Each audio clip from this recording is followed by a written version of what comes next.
खबरों की रफ्तार। नमस्कार दोस्तों, मैं यशपाल शर्मा और खबरी लाल में आप सभी का स्वागत है। जैसा कि आप जानते हैं कि पूरे देश में लोकसभा चुनाव का आम चुनाव का घंटा बज गया है। सभी तैयारी पार्टियों ने, सभी प्रत्याशियों ने अपनी अपनी तैयारियां शुरू कर दी हैं। इसी को लेकर अगर मैं चर्चा करूं अंबाला लोकसभा सीट की, जैसा कि आप जानते हैं पूरे प्रदेश में 10 लोकसभा सीटों में 2 लोकसभा सीटें सुरक्षित हैं, जिसमें सिरसा और अंबाला का नाम है।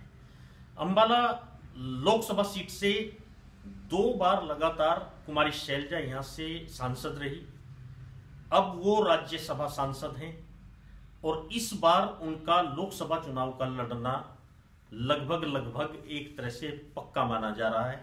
इसी को लेकर इन दिनों पूरे लोकसभा अंबाला में सभी जो भी उनके एक तरह से जो उनकी लॉबी है या उनके जो विधायक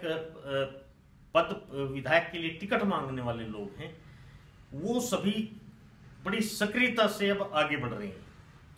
इसी को लेकर अंबाला कैंट विधानसभा सीट पर कल एक कार्यालय हुआ और वो कार्यालय था वेणु अग्रवाल का। पिछले 5-6 साल से मैडम शैलजा जी के सानिध्य में वेणु अग्रवाल ने अपनी राजनीति शुरू की। अंबाला कैंट के एक संभ्रांत और शिक्षित प्रतिष्ठित अग्रवाल परिवार की एक शिक्षित सभ्य बहू वेणु अग्रवाल है। वेणु अग्रवाल ने पिछले 5 साल में धीरे धीरे अपने राजनीति में कदम बढ़ाए और अपने आप को स्थापित करने का प्रयास किया, जिसमें वो सफल हुए। क्योंकि कल जो उनका कार्यक्रम हुआ उससे कहीं न कहीं अंबाला कैंट विधानसभा क्षेत्र में अब उनके नाम पर चर्चाएं होने लगी।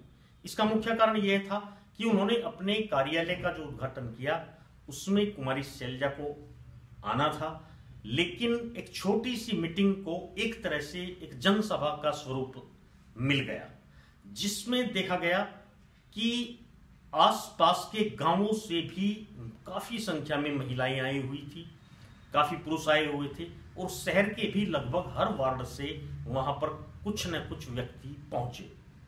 तो एक छोटी सी जनसभा ने जिस तरह से उनके कद को बढ़ाया, कद को दिखाया, वह अपने आप में एक अंबाला कैंट की राजनीति में अब मील का पत्थर साबित होने जा रहा है।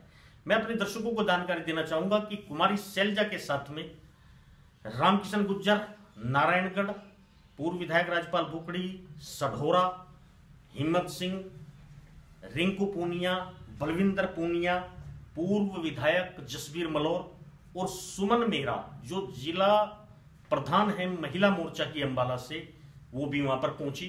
तो सभी कद्दावर और प्रभावशाली जो कांग्रेस जन है पूरे जिले से वहां पर पहुंचे और एक अच्छी मीटिंग का आयोजन हो गया। इसके बाद में कुमारी शैलजा ने उनके कार्यालय का उद्घाटन किया विधिवत रूप से और उसके बाद में एक प्रेस कॉन्फ्रेंस की गई, जिसमें उन्होंने बहुत सारे सवालों का बहुत अच्छे जवाब दिए, बड़े सटीक बात की।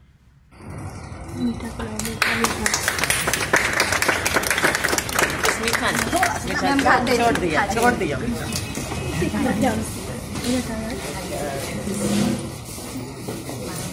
पूरा बड़ा कलेक्टर बनाया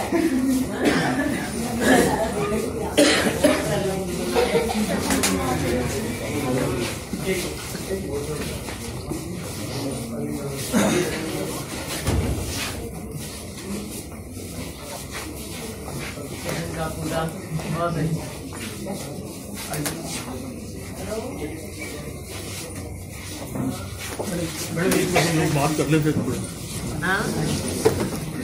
बोलो जी, हुक्म करो।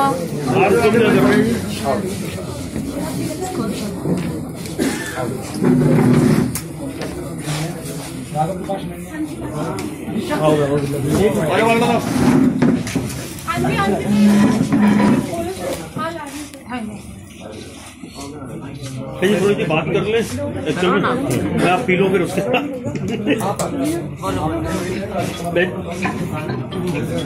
बहुत कम समय रह गए हैं लोकसभा चुनाव को, सरकार ने इस तरह के संकेत, यार एक मिनट भैया प्लीज, भाई रोलो ना आप प्लीज, सही चलेगा आप बोल रहे हो। सरकार ने संकेत दिए हैं कि विधानसभा चुनाव भी साथ में हो सकते हैं, क्या कांग्रेस पार्टी किस तरीके से तैयारियां कर रही है? कांग्रेस की पूरी तैयारी है, केवल आज नहीं 5 साल से कांग्रेस की तैयारी है। हमारे कार्यकर्ता पूरी तरह से सक्रिय हैं ग्रास रूट लेवल, और राहुल जी के नेतृत्व में कांग्रेस पार्टी इस नई ऊर्जा के साथ इस चुनाव मैदान में उतरेगी। आपने देखा पिछले दिनों भी हमने कई राज्यों में अपनी सरकार बनाई, राहुल जी के नेतृत्व में बनी, और ये जो भारतीय जनता पार्टी का दुष्प्रचार चलता रहा और गलत नीतियां चलती रही, उसके खिलाफ लोगों ने आवाज उठा ली है। और आने वाले वक्त में आप देखेंगे लोकसभा में भारतीय जनता पार्टी कहीं नजर नहीं आएगी। आपके चुनाव लड़ने को लेकर अभी भी असंजय सुना हुआ है, क्या आप अम्बाला से लोकसभा चुनाव लड़ेंगी? देखो मैं तो वैसे ही आती रही हूँ, आप खुद मिलते रहे हैं, 5 साल हम मिलते ही रहे हैं, चाहे मैं MP थी यहाँ से या नहीं, बात उससे नहीं है, वो तो जुड़ाव है। और रही बात चुनाव की, तो पार्टी हाईकमांड फैसला करती है, हम तो करते नहीं। जींद में भी जो चुनाव हुआ, आपने भी बहुत प्रचार वहां पर किया, लेकिन फिर भी जो तीसरे नंबर पर कांग्रेस रही, आपको लगता है कहीं ना कहीं जो कांग्रेस की फूट थी वो खत्म नहीं हो पाई, इस वजह से ये रहा? नहीं, देखो वहाँ की स्थिति बिल्कुल अलग थी। एक और जहाँ भारतीय जनता पार्टी ने सरकारी मशीनरी का पूरा दुरुपयोग किया, पूरा दबदबा रहा सरकार का, और बाई इलेक्शन। दूसरी बात, वहां पर इतने साल से कांग्रेस का कोई नुमाइंदा था ही नहीं। 2004-5 में लास्ट वहां से हमारे नुमाइंदे चुने गए थे, उसके बाद कांग्रेस का वहां कोई था नहीं, था बीजेपी का भी नहीं। आखिर में इन्होंने जात पात की राजनीति की, दूसरी पार्टी से कैंडिडेट उठाया, उसको अपना कैंडिडेट बनाया, और कांग्रेस पार्टी ने हमारे सुरजेवाला जी जो कैथल से ऑलरेडी MLA है, सबने मिलकर उनको वहां उतारा ताकि हम कांग्रेस को नीचे ग्रास रूट लेवल पर मजबूती दें, और मैं समझती हूँ वो हुआ है। ठीक है, अब पहले वहां पर आपको याद होगा कि लोकदल के MLA थे, उनकी डेथ के कारण ही हुआ। उनके बेटे को बीजेपी ने ले लिया और पूरी जात पात की राजनीति की। कांग्रेस तो 36 बिरादरी को साथ लेकर चलती है। जी बजट कल पेश हुआ, आप इस बजट को किस तरीके से? बिल्कुल जुमला बजट है, कुछ भी नहीं है।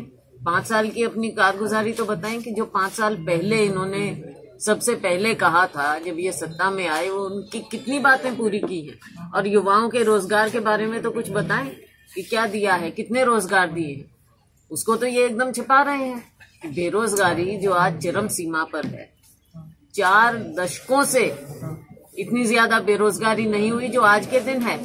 रिपोर्ट लीक हुई है, अब ये घबरा रहे हैं, रोजगार के बारे में कुछ बोलते नहीं। फिर नए जुमले पे जुमले। अभी बात करते हैं कि इनकम टैक्स की, कौन सा इनकम टैक्स, ना आपने स्लैब बढ़ाया है, अगले साल से होगा, क्या होगा, ये सरकार को जब मैंडेट ही नहीं है। भाई आप तो वोट ऑन अकाउंट करते, कैसे फैसले कर रहे हो? किसानों को आपने कुछ दिया नहीं, 5 साल से किसान मर गया, पिस गया, सुसाइड करने लगे, उसके आंकड़े नहीं दे पा रहे हैं आज तक ये किसानों के बारे में। अब सोच रहे हैं कि आखिर में उनको 4 महीने का उनके जेब में कुछ पैसा दे दें और समझे कि भाई बहुत कुछ कर दिया। और गरीब आदमी का क्या होगा, उसके लिए क्या किया आपने? ये तो राहुल जी ने कहा कि हम न्यूनतम आय सबकी तय करेंगे, तो ये घबरा गए हैं।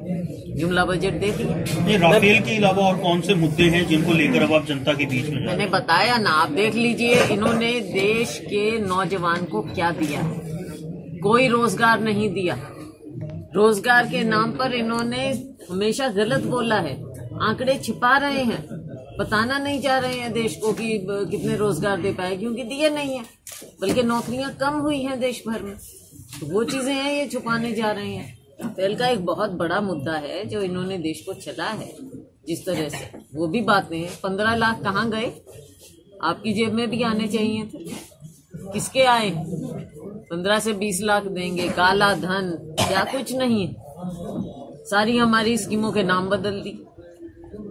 और वो भी लागू नहीं कर पाई। अब कहने को तो कुछ है नहीं सिवाय खोखले भाषणों के, भाषण ही भाषण। मैम, अंबाला लोकसभा की विधानसभाओं में कितनी सीटों के लिए आप महिलाओं की पैरवी करेंगे? पार्टी का फैसला है। राहुल जी खुद कह रहे हैं कि हमारी कोशिश होगी कि हम ज्यादा महिलाओं को लाएं, बल्कि हमारी सरकार आने के बाद हमारा पहला कार्य ये होगा, हमारी कोशिश यही होगी कि हम महिला आरक्षण बिल पास करें।